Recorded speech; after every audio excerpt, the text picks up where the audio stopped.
Okay students, next है बेटा मेरे पास हम कर रहे थे सम कमर्शियल सेल्स। फर्स्ट थी प्राइमरी सेल्स, सेकंड है मेरे पास secondary cells. So secondary cells क्या आते हैं बेटा? These are some cells which can be recharged. सबसे पहले तो ये डिफरेंस है कि सेकेंडरी सेल्स को हम रिचार्ज कर सकते हैं और used again and again. These are called storage cells. इसको हम क्या बोलते हैं बेटा? Storage cells. These can be recharged and used again and again as a source of electric current. The examples are lead storage cell, which is used in automobiles such as cars, buses, trucks, etc. So जो हम घर पे भी जो बेटा inverters वगैरह use करते हैं, सो ऑटोमोबाइल्स पे, कार, बसेस, ट्रक्स वगैरह में, तो वो क्या है? लेड स्टोरेज सेल, जिसको हम रिचार्ज करते हैं अगेन एंड यूज़ करते हैं। ठीक है, तो सबसे पहले हम बात कर रहे हैं बेटा लेड स्टोरेज सेल की। बेसिकली जितनी भी ऑटोमोबाइल्स में जो बैटरीज होती हैं वो सभी किसकी हैं? एग्जांपल लेड स्टोरेज सेल की। Each battery consist of number of voltage cells connected in series. उसमें जो है सेल्स जो है वो सीरीज में कनेक्टेड होते हैं। 3 to 6 such cells are generally combined to get 6 to 12 volt battery. In each cell, anode is grid of lead packed with finely divided spongy lead, and cathode is lead packed with lead oxide. तो अगर हम बात करें बेटा तो at anode lead is oxidized to lead 2 positive ions and insoluble lead sulfate is formed. At cathode, lead oxide is reduced to lead 2 positive ions and lead sulfate is formed. So anode और cathode पे जो है दो types की reactions होती है, oxidation and reductions. कैसे होती है वो मैं आपको बताता हूँ बेटा। सबसे पहले बेटा ये देखो diagram, this is the lead storage battery जो हम यूज़ करते हैं ऑटोमोबाइल्स में। इसमें एनोड की 3 ट्यूब्स हैं और 3 ही कैथोड की हैं, सीरीज में एक दूसरे के साथ ये कनेक्टेड है। एनोड के ऊपर नेगेटिव चार्ज, कैथोड के ऊपर पॉजिटिव चार्ज। लेड की प्लेट्स हैं, this one, these are the lead plates. Aqueous H2SO4 as a electrolyte हमने यूज़ किया। ऐसे ही एग्जांपल है इसकी साथ में जो बनी है बैटरी, वो है this one. This is the commercial design, commercial design use on at commercial level, industrial level, थोड़ा बड़ा होता है साइज इसका। अगर बेटा मैं बात करूँ रिएक्शंस की, तो एनोड के ऊपर जो रिएक्शंस हो रही है तो उसमें क्या हो रहा है? जो लेड है, जिसको हम पहले हम बात करते हैं डिस्चार्जिंग की। डिस्चार्जिंग, आपने बैटरी को ना चार्ज किया हुआ है, तो सबसे पहले हम बात करेंगे डिस्चार्जिंग की। आपकी बैटरी जो है वो चार्ज है, तो लाइट चली गई, अब आपने इसको यूज़ करना है। एनोड पे क्या होगा? जो लेड है वो सल्फेट के साथ रिएक्ट करेगा, तो किसमें कन्वर्ट हो जाएगा? लेड सल्फेट में, with the elimination of 2 electrons. तो 2 इलेक्ट्रॉन जो है वो बाहर से आए।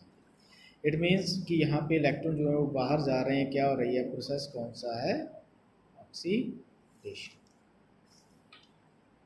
कैथोड के ऊपर क्या होगा बेटा? ये जो 2 इलेक्ट्रॉन्स हैं, कैथोड गेन करेगा तो उस पर क्या होगी? रिडक्शन, लाइक दिस, ये 2 इलेक्ट्रॉन्स।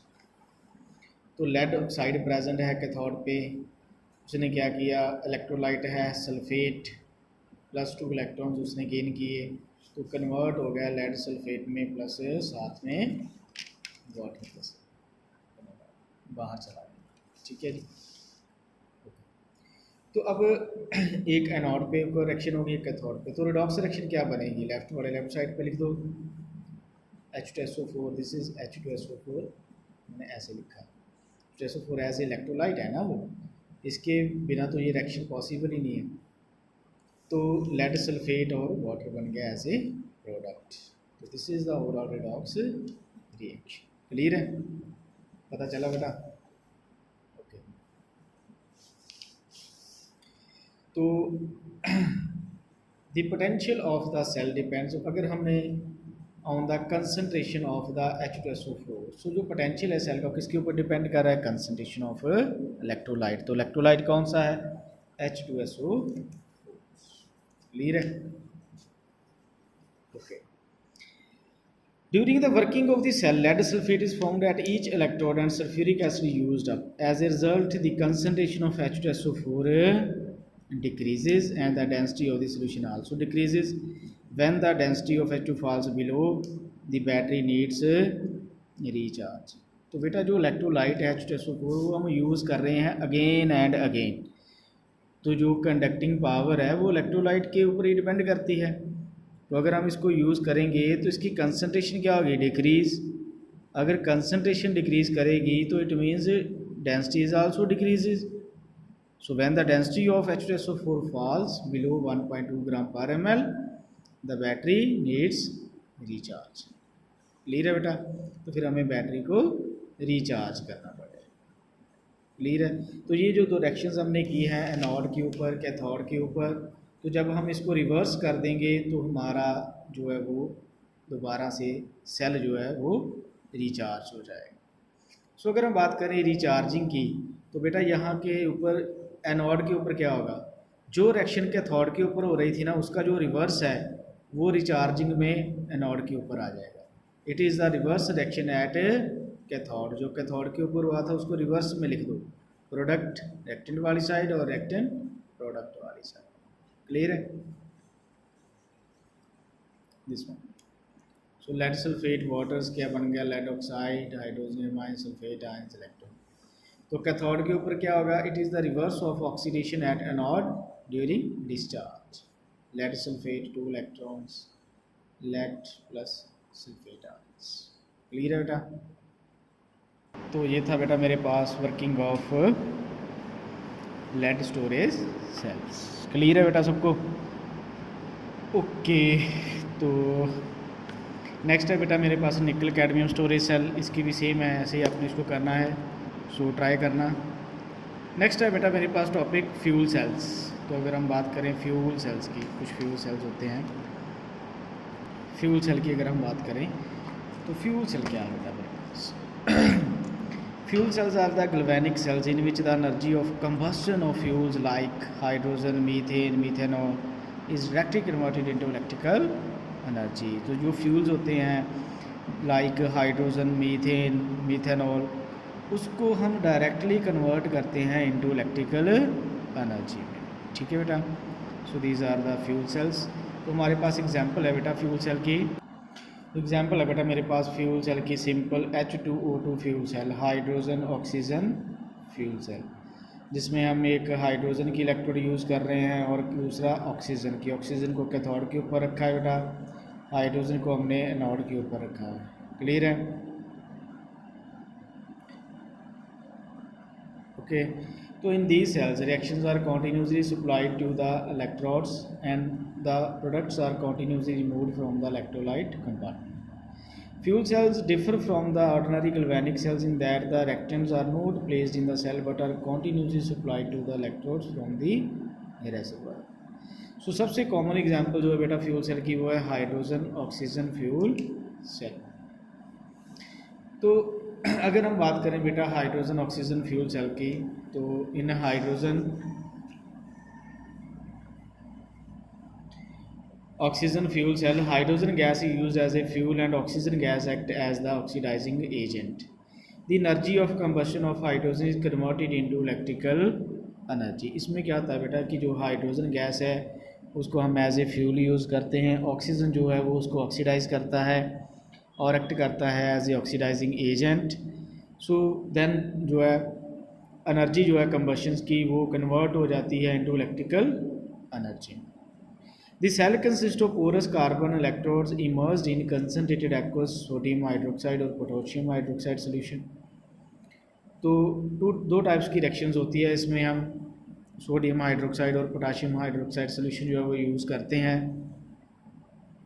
इनमें हाइड्रोजन को हम जो है वो एनोड के ऊपर, एनोड के कंपार्टमेंट के ऊपर प्लेस करते हैं, तो यहाँ पे ये ऑक्सीडाइज हो जाता है। तो ऑक्सीजन जो है वो कैथोड के ऊपर होती है, यहाँ ऑक्सीजन जो है वो एज ए रिडक्टेंट और रिड्यूस हो जाती है। सो देन एनोड के ऊपर जो रिएक्शन आ रही है वो कि हाइड्रोजन जो है वो H नेगेटिव के साथ रिएक्ट करेगा तो वाटर में कन्वर्ट हो गया with the elimination of 2 electrons. Cathode जो है उसके ऊपर ऑक्सीजन है वाटर के साथ रिएक्ट करेगा, इलेक्ट्रॉन्स को गेन करेगा तो कन्वर्ट हो जाएगा OH नेगेटिव। ओवरऑल मेरे पास रिडॉक्स रिएक्शन आ जाएगी this one. So theoretical voltage of ideal H2 fuel cell standard condition 1 atmosphere pressure temperature 1.23 volt. इसकी जो वोल्टेज है वो होती है 1.23 वोल्ट। तो कहाँ पे हम इसको जो है वो यूज़ करते हैं? सबसे पहले तो जो फ्यूल सेल है ना बेटा, this is more efficient then other sales. इसकी जो एफिशिएंसी है वो ज़्यादा होती है एज़ कम्पेयर टू अदर, क्योंकि ये डायरेक्टली जो है बेटा कन्वर्ट करता है fuel energy to electrical energy. तो अपोलो स्पेस प्रोग्राम्स में हम इसको यूज़ करते हैं। और अगर हम बात करें इसकी एडवांटेजेस की, तो इसकी हाई एफिशिएंसी है। Fuel cell convert the energy of fuel directly into electricity and therefore they are more efficient than the conventional methods of generating electricity. So ultimately we expect 100% efficiency in the fuel cell. So far 60 to 70% efficiency has been attained. 60 to 70% जो है ये हमें efficiency जो है वो provide करता है। दूसरा क्या है बेटा, ये continuous source of energy है। There is no electrode material to be replaced an ordinary battery. Fuel can be fed continuously to produce power और energy। अगर हम बात करें पोल्यूशन की, तो पोल्यूशन फ्री वर्किंग है फ्यूल सेल की। There are no objectionable by the products and therefore they do not cause any pollution. So ये किसी तरह का कोई भी पोल्यूशन जो है वो कॉज नहीं है। क्लियर है बेटा? So it's a fuel cell, very very important. Okay बेटा, नेक्स्ट है मेरे पास क्रोजन। सो लास्ट टॉपिक इस चैप्टर का क्रोजन। क्रोजन क्या होता है आपको पता है बेटा? जितनी भी मेटल्स होती हैं उसके ऊपर जो एक लेयर फॉर्म हो जाती है जिसको हम रस्ट बोलते हैं, उस प्रोसेस का नाम क्या होता है? क्रोजन। हम उसको बोलते हैं कि जो हमारी मेटल्स हैं वो क्रोड हो गए।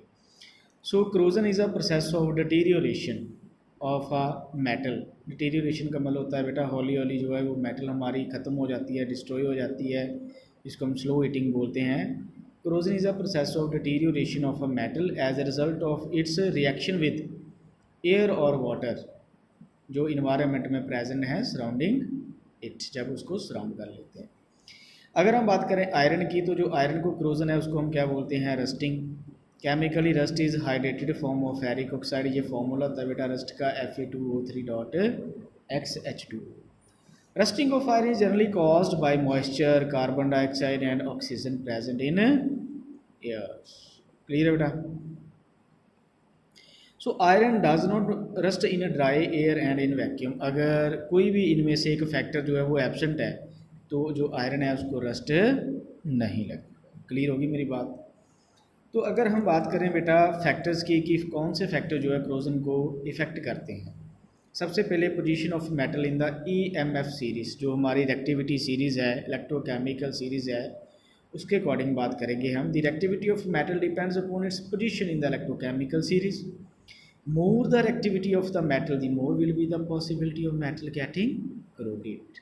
जितनी ज़्यादा उसकी रिएक्टिविटी होगी बेटा वो उतनी जल्दी इम्प्योरिटी के साथ, मॉइस्चर के साथ, ऑक्सीजन के साथ रिएक्ट करेंगी और क्या कॉज करेंगी? क्रोजन।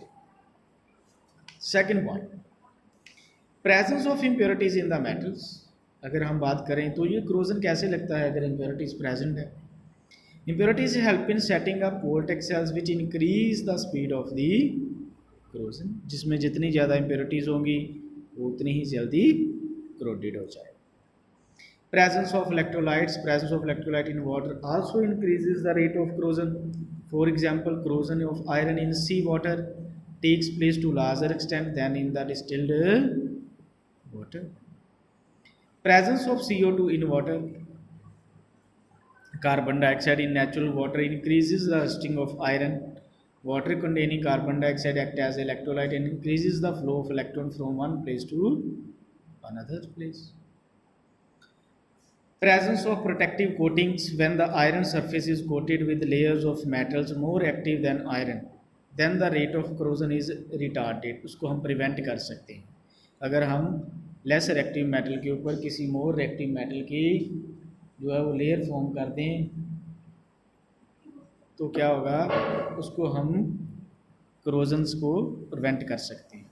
तो जो क्रोजन है वो मोर एक्टिव मेटल को लगेगा, तो हमारी जो आयरन की रॉड है वो प्रोटेक्ट हो जाएगी। For example coating of zinc on iron prevent the rusting. Zinc is more active than iron. So जो पार्टिकल्स होंगे मॉइस्चर के, ऑक्सीजन के, वो जिंक के साथ रिएक्ट करेंगे, तो हमारी जो आयरन रॉड है वो प्रोटेक्ट हो जाए। अभी मैं बता रहा हूँ आपको कैसे होगा। अभी हम बात करेंगे mechanism of rusting. Okay, next है बेटा मेरे पास mechanism of rusting of iron. So mechanism में कैसे ये कॉज होती है, मैकेनिज्म ऑफ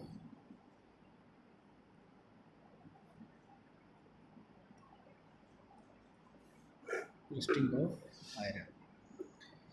तो ये मेरे पास जो है बेटा कोई भी मेटल है, ठीक है, जो आयरन की बनी हुई है, इसको मैं तो हाईलाइट कर लेता हूँ like this. This is the iron metal. Iron का सिंबल क्या आता है, Fe। तो बेटा इसके ऊपर फैक्टर कौन से आएंगे, एक तो इसके ऊपर एयर अटैक करेगी। एयर में क्या प्रेजेंट है बेटा, ऑक्सीजन। दूसरा इसके ऊपर अटैक करेगा मॉइस्चर। मॉइस्चर में क्या प्रेजेंट है, H2O वाटर मॉलिक्यूल्स। तो ऑक्सीजन मॉइस्चर इसके ऊपर रिएक्ट कर रहा है, तो ये जो आयरन है बेटा इसके साथ रिएक्ट करके Fe2O3 dot X molecules of water में कन्वर्ट हो जाएगा। X means many number of water molecules. तो ये बन गया बेटा मेरे पास फार्मूला ऑफ रस्ट, और आयरन को रस्ट लग जाएगा। क्लियर होगी बात। अगर इनमें से एक भी फैक्टर एब्सेंट है, लाइक मॉइस्चर नहीं है, एयर है, तो उसको रस्ट नहीं लगेगा। क्लियर है। ओके, तो अगर हम बात करें बेटा, तो यहाँ पे एक आयरन प्रेजेंट है एनोड के ऊपर, जो है वो आयरन प्रेजेंट है एट एनोड। जो आयरन है ना बेटा वो कन्वर्ट हो जाएगा Fe2 पॉजिटिव में, प्लस Fe2 पॉजिटिव में, और 2 इलेक्ट्रॉन जो है वो लूज़ करेगा एक्वस सॉल्यूशंस में, आयनिक फॉर्म में आ जाएगा। तो इसके ऊपर क्या होगी बेटा, ऑक्सीडेशन। क्लियर है बात। आयरन जो है वो Fe से 2 पॉजिटिव और 2 इलेक्ट्रॉन्स में कन्वर्ट हो रहा है। सो आयरन जो है वो बेटा एक्ट कर रहा है एनोड के ऊपर है। तो कैथोड के ऊपर क्या होगी बेटा, जो इम्प्योरिटीज़ हैं जैसे कार्बन डाइऑक्साइड, वाटर, ये कहाँ पे प्रेजेंट होगी, at cathode. So eight cathode जो इम्प्योरिटीज़ हैं वो कैथोड के ऊपर प्रेजेंट है, लाइक H2O, वो कन्वर्ट हो जाएगा बेटा H positive OH negative.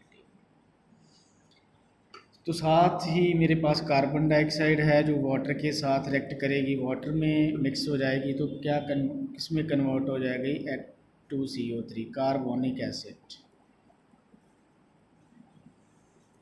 Carbonic acid. So ये जो कार्बोनिक एसिड है बेटा HTCO3, ये एसिड है, तो ये कन्वर्ट हो जाएगा H पॉजिटिव आयंस में प्लस कार्बोनेट आयंस। क्लियर है। तो क्या होगा मेरे पास, जो ओवरऑल जो रिएक्शन है कैथोड के ऊपर जो हो रही है उसमें क्या आ जाएगा, एट कैथोड के ऊपर जो मेन रिएक्शन है उसको मैं ऐसे भी रिप्रेजेंट कर सकता हूँ, H पॉजिटिव O2 ऑक्सीजन जो हमें एयर से मिली, प्लस 4 इलेक्ट्रॉन्स उसने गेन किए, तो वो कन्वर्ट हो जाएगा H2O this one. So water की इम्प्योरिटी है ना, ये कैथोड के ऊपर मेन जो रिएक्शन है वो हो रही। तो अब मेरे पास क्या हुआ बेटा कि एक ओवरऑल रिडॉक्स रिएक्शन भी बन जाएगी। ओवरऑल रिडॉक्स रिएक्शन में क्या आ रहा है मेरे पास, जो Fe है सॉलिड प्लस 4H पॉजिटिव जो लेफ़्ट वाले हैं लेफ़्ट साइड पे हम लिख देंगे, प्लस O2। सो यहाँ पे 2 इलेक्ट्रॉन्स बाहर जा रहे थे, तो यहाँ पे कितने हैं, 4 है ना बेटा। तो मैं क्या करूँगा, इसको 2 के साथ मल्टीप्लाई कर, तो अगर मैं 2 के साथ मल्टीप्लाई करूँगा तो 2 Fe भी 2 हो जाएगा, इसके आगे भी 2 लग जाएगा, और 2 पॉजिटिव के आगे भी 2 लग जाएगा। क्लियर है। तो मेरे पास ओवरऑल रिएक्शन में यहाँ पे भी 2 आ जाएगा, लेफ़्ट साइड पे 2 आ गया, 4H पॉजिटिव O2, तो क्या बन गया मेरे पास 2Fe2 positive plus H2O2 molecules of H2. This is the overall redox reaction for corrosion. Overall redox reaction. Clear है बेटा? ओके तो ये तो रस्ट जो है बेटा वो हमारे आयरन आर्टिकल्स को जो है वो कॉज कर गया।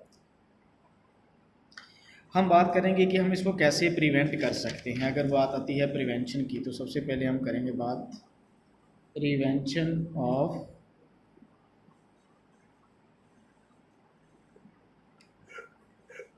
corrosion। सो सबसे पहले बेटा बैरियर प्रोटेक्शन। बैरियर क्या होता है? कोई ना कोई रुकावट लगा देंगे हम। रुकावट कैसे? अगर मैं बात करूं तो पेंट अप्लाई करके,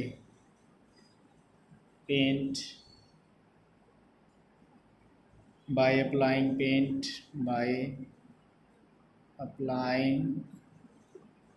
paint on iron articles। Second, by applying grease की लेयर जो है, ऑयल की लेयर जो है, ग्रीस और ऑयल लेयर। क्लियर है?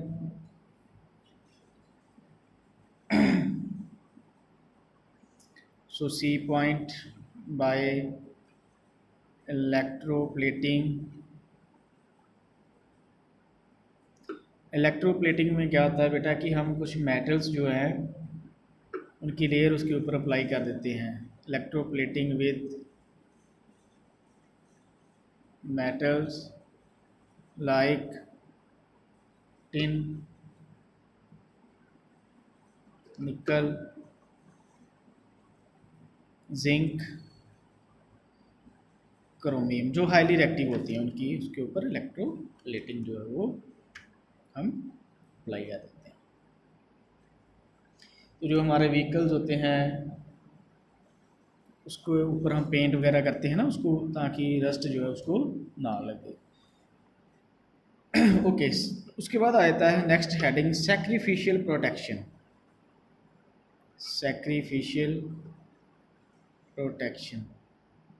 ये भी एक प्रोटेक्शन का मेथड है।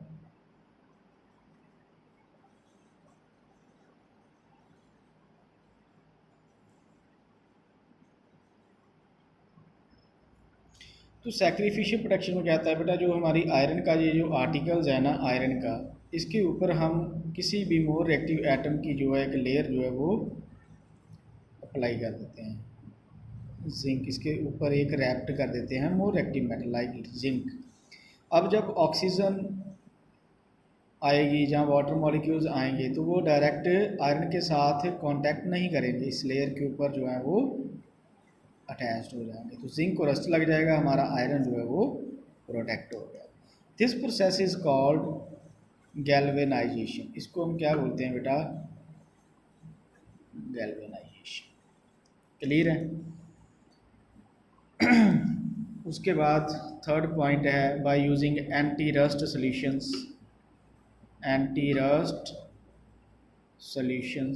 सेम जो एंटी रस्ट सॉल्यूशंस होते हैं वो भी रिटार्ड करते हैं to the corrosion। So certain anti rust solutions are used to prevent the corrosion। Example जो है बेटा मेरे पास एंटी रस्ट सॉल्यूशंस की, alkaline phosphate,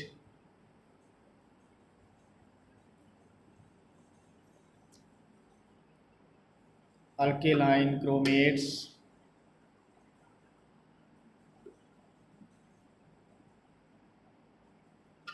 these are anti rust solutions. जो भी हमारा आयरन आर्टिकल्स है, सपोज करो ये मेरे पास सॉल्यूशन है एंटी रस्ट सॉल्यूशन, तो मैं क्या करूँगा, इसमें डिप कर दूँगा बेटा कोई भी आयरन की आर्टिकल को।